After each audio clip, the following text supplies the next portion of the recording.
Good morning बच्चों। आज के ऑनलाइन क्लास में एक बार फिर से आप सबों का स्वागत है। आज हम वर्ग अष्टम के JCERT के विज्ञान के पाठ्य पुस्तक के पाठ 3 के अंतर्गत सूक्ष्म जीवों से होने वाली हानियों के बारे में चर्चा करेंगे। पिछली कक्षा में हमने सूक्ष्म जीव और उससे होने वाले लाभों के बारे में चर्चा किया था। आज की कक्षा में हम जिन बिंदुओं पर विशेष ध्यान देंगे वो है सूक्ष्म जीव हमारे शत्रु, यानी सूक्ष्म जीव से हमें क्या क्या हानियां हैं। रोगाणु, संचरणीय रोग, सर्दी जुकाम, टीबी, रोगवाहक, घरेलू मक्खी, मच्छर तथा सूक्ष्म जीवों के द्वारा होने वाले रोग, इन सारी बिंदुओं पर आज की कक्षा में हम चर्चा करेंगे। तो पिछली कक्षा में हमने जाना था कि सूक्ष्म जीवों से हमें कई सारे फायदे हैं। आज हम ये देखेंगे कि जहां हमें सूक्ष्म जीवों से बहुत सारे फायदे हैं, वहीं हमें सूक्ष्म जीवों से कई सारी हानियां भी हैं। ये सूक्ष्म जीव हमारे उपयोग में आने वाली वस्तुओं जैसे हमारे भोजन, कपड़े, चमड़े की सामानों या कैमरे के लेंस को नष्ट कर देते हैं। ये सूक्ष्म जीव जब बिना ढके हुए भोजन में प्रवेश करते हैं तो उनके रंग, स्वाद और गंध में परिवर्तन हो जाता है। ऐसा भोजन सूक्ष्म जीवों के द्वारा संदूषित हो जाता है और वैसे भोजन को ग्रहण करने वाला व्यक्ति बीमार हो जाता है। यानी कुछ सूक्ष्म जीव ऐसे हैं जो मनुष्य को या दूसरे जीवों को बीमार करते हैं। ऐसे सूक्ष्म जीव जो मनुष्य या दूसरे जीवों को बीमार करते हैं उन्हें हम रोगाणु या पैथोजिन कहते हैं। संक्रमित व्यक्ति के या संक्रमित जंतु के संपर्क में आने वाला व्यक्ति भी बीमार हो सकता है और इसलिए ये संक्रामक बीमारी संचरणीय भी होते हैं। ऐसे रोगाणु भोजन के माध्यम से, जल के माध्यम से या वायु के माध्यम से मनुष्य के शरीर में प्रवेश करते हैं और उन्हें बीमार कर देते हैं। एक संक्रमित व्यक्ति से सूक्ष्म जीवों के द्वारा फैलने वाले रोग को हम संचरणीय रोग कहते हैं। ऐसे संचरणीय रोग या कम्युनिकेबल डिजीज एक संक्रमित व्यक्ति से दूसरे स्वस्थ व्यक्ति को भोजन, वायु, जल या शारीरिक संपर्क के द्वारा फैलता है। ऐसे संचरणीय रोगों के कुछ उदाहरण हैं क्षय रोग या टीबी, सर्दी जुकाम या हैजा। ऐसे कुछ बीमारी हैं जिन्हें हम संचरणीय रोग कह सकते हैं और जो संक्रमित व्यक्ति से दूसरे स्वस्थ व्यक्तियों में सूक्ष्म जीवों के द्वारा स्थानांतरित होते हैं। तो इन संचरणीय रोगों के अंतर्गत हम सबसे पहले सर्दी जुकाम के बारे में चर्चा करेंगे। सबसे तेजी से संचरित होने वाला सामान्य बीमारी सर्दी जुकाम ही है। सर्दी जुकाम से पीड़ित व्यक्ति जब छींकता है तो सूक्ष्म बूंदों के साथ उसके शरीर से रोग कारक जीवाणु या रोग कारक विषाणु बाहर निकलते हैं और ये वायु के माध्यम से दूसरे स्वस्थ व्यक्ति के श्वास से होते हुए उसके शरीर में प्रवेश कर जाते हैं और उस स्वस्थ व्यक्ति को संक्रमित कर देते हैं। इसलिए सर्दी जुकाम से पीड़ित व्यक्ति को छींकते समय या खांसते समय अपने मुंह को या नाक को रुमाल से ढक लेना चाहिए। अभी जिस महामारी के दौर से हम गुजर रहे हैं उसे हम कोविड-19 कहते हैं और इसमें भी सर्दी जुकाम के ही लक्षण पाए जाते हैं। इसके लिए जो रोगाणु जिम्मेवार है उसे हम कोरोना विषाणु कहते हैं और इसलिए हमें सलाह दी जाती है कि हम अपने मुंह को और नाक को मास्क के द्वारा ढक कर रखें। दूसरा संचरणीय बीमारी टीबी यानी क्षय रोग है। हमारे देश में प्रति वर्ष 10 लाख से ऊपर मामले टीबी के देखने को मिलते हैं। यह एक प्रकार के जीवाणु माइकोबैक्टीरियम ट्यूबरकुलोसिस के द्वारा फैलने वाला बीमारी है और यह वायु के माध्यम से फैलता है। टीबी या क्षय रोग में प्रभावित होने वाला अंग हमारा फेफड़ा है। अगर सही समय में इसकी पहचान हो जाए तो इसका उपचार संभव है। सूक्ष्म जीवों के अलावा कुछ ऐसे जीव जंतु और कीट होते हैं जो अपने शरीर में इन रोग फैलाने वाले सूक्ष्म जीवों को ढोने का काम करते हैं। इन्हें हम रोगवाहक कहते हैं। इसके उदाहरण घरेलू मक्खी, मच्छर, तिलचट्टे या फिर चूहे भी हो सकते हैं। घरेलू मक्खी एक ऐसा रोगवाहक है जो किसी जंतु अपशिष्ट या किसी पादप अपशिष्ट पर या कचरे के ढेर पर बैठता है तो वहां पर मौजूद रोग कारक सूक्ष्मजीव यानी रोगाणु को अपने शरीर में चिपका लेता है। जैसा कि हम जानते हैं मक्खी का शरीर रोएदार होता है, इसलिए रोगाणु इसके शरीर में आसानी से चिपक जाते हैं। यह मक्खी जब खुले भोजन पर बैठता है तो इसके शरीर के रोगाणु उस भोजन में प्रवेश कर जाते हैं। ऐसे भी मक्खी की यह प्रकृति होती है कि वह जहां बैठता है तो अपने पैर से अपने शरीर को साफ करता है। तो इस प्रक्रिया के दौरान सूक्ष्मजीव यानी रोगाणु भोजन में प्रवेश कर जाते हैं और उस भोजन को ग्रहण करने वाला व्यक्ति बीमार पड़ जाता है।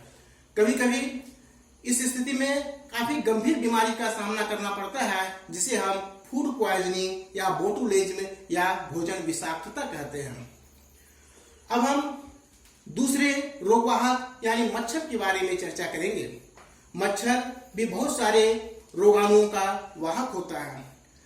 मलेरिया फैलाने वाले जो सूक्ष्म जीव है, जो एक प्रकार का प्रोटोजोआ है जिसे हम प्लाज्मोडियम कहते हैं, वह मादा एनोफिल मच्छर उसका वाहक होता है और वह मलेरिया को फैलाने का काम करता है।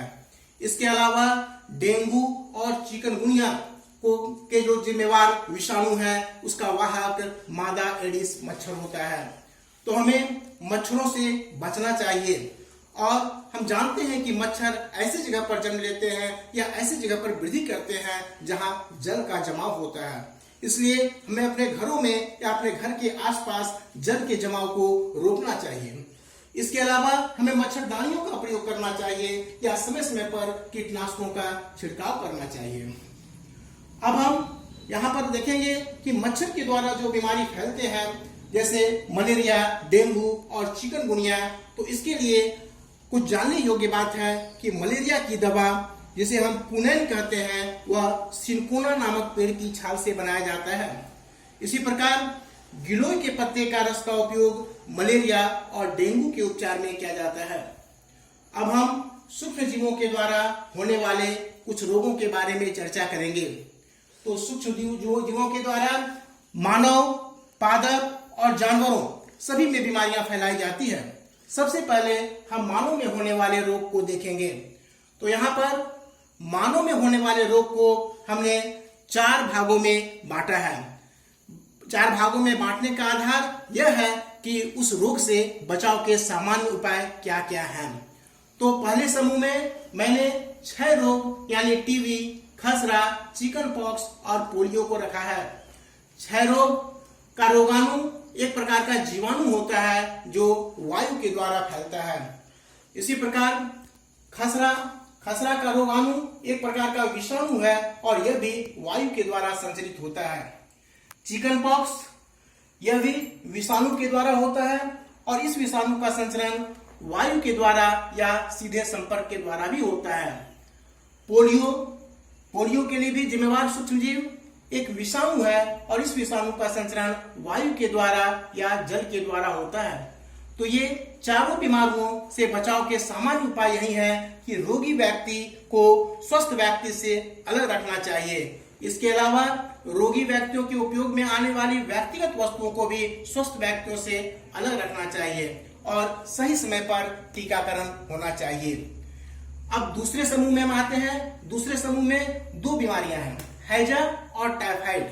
दोनों जीवाणु के द्वारा होता है। हैजा का संचरण या हैजा के जीवाणु का संचरण दूषित जल या दूषित भोजन के द्वारा होता है, जबकि टाइफाइड के जीवाणु का संचरण दूषित जल के द्वारा होता है। इसके बचाव के सामान्य उपाय यही है कि व्यक्तिगत स्वच्छता को बनाए रखना। व्यक्तिगत स्वच्छता मतलब हमें स्वच्छता की अच्छी आदतों का पालन करना, जैसे भोजन करने के पहले हाथ को साबुन से अच्छी तरह से धोना, प्रतिदिन स्नान करना, ये सब कुछ ऐसी आदतें हैं जिसे हम अपना सकते हैं।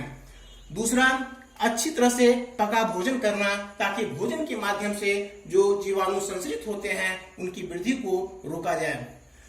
तीसरा, क्योंकि हैजा और टाइफाइड दूषित जल से फैलने वाले बीमारी हैं, इसलिए हमें अपने पेयजल को अच्छी तरह से उबाल कर प्रयोग करना चाहिए और सही समय पर टीकाकरण होना चाहिए। अब तीसरे वर्ग में हमने हेपेटाइटिस ए को रखा है जो कि विषाणु के द्वारा होता है। और इस विषाणु का संचरण जल के माध्यम से होता है।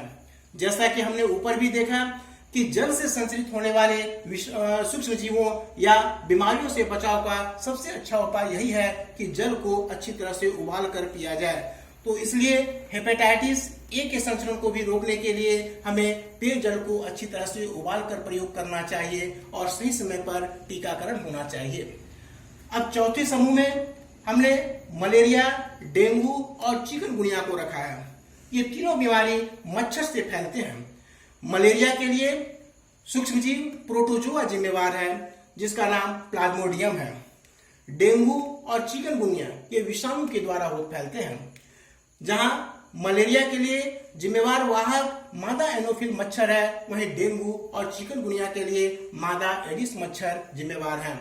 हमने पहले भी चर्चा की थी कि मच्छरों से होने वाली बीमारियों से बचने का सबसे सामान्य उपाय यही है कि मच्छर की वृद्धि को हम लोग रोक दें। इसके लिए हमें जल जमाव को रोकना होगा और आसपास सफाई बरतनी होगी। मच्छरदानियों का प्रयोग करना होगा और समय समय पर कीटनाशक रसायनों का छिड़काव करना होगा। तो ये सब कुछ बीमारियां थी जो सूक्ष्म जीवों के द्वारा मनुष्य में होती है। अब हम पादपों में होने वाले रोग के बारे में चर्चा करेंगे। सूक्ष्म जीवों के द्वारा पादपों में भी बहुत सारे रोग फैलाए जाते हैं, जिससे फसल की उपज घट जाती है। यहाँ पर मैंने 3 बीमारियों को लिया है। नींबू में होने वाली बीमारी नींबू कैंकर, जो कि जीवाणु के द्वारा होता है और इसका संचरण वायु से होता है। दूसरी बीमारी है गेहूं का रस्ट, जो कि एक प्रकार के कवक के द्वारा होता है और इसके संचरण का तरीका वायु या बीज के द्वारा ये होता है। तीसरा भिंडी की पीत, जिसके लिए जिम्मेवार रोगाणु एक प्रकार का विषाणु है और इसका भी संचरण कीट के द्वारा होता है। अब हम कुछ ऐसी बीमारियों को देखेंगे जो जानवरों में होते हैं और सूक्ष्म जीवों के द्वारा फैलाए जाते हैं। इसमें पहली बीमारी जो है वह है एंथ्रेक्स। एंथ्रेक्स एक ऐसा बीमारी है जो जानवर और मनुष्य दोनों में होता है। एंथ्रेक्स मानव और जानवर दोनों में होने वाला बीमारी है और इसके लिए जिम्मेवार रोगाणु एक प्रकार का जीवाणु है, जिसे हम बेसिलस एंथ्रेसिस कहते हैं। बेसिलस एंथ्रेसिस की खोज सबसे पहले रॉबर्ट कोच के द्वारा किया गया था। जानवर में होने वाली दूसरी बीमारी लेप्टोस्पायरोसिस, टैलारेमिया और बोवेन टीबी है। तो इस तरह से हमने देखा कि सूक्ष्म जीव से हमें क्या क्या हानियां हैं। अब अगली कक्षा में हम देखेंगे कि सूक्ष्म जीव से जो हमारे भोज्य पदार्थ खराब हो जाते हैं तो उनके परिरक्षण के लिए हम क्या क्या उपाय कर सकते हैं और नाइट्रोजन चक्र के बारे में देखेंगे।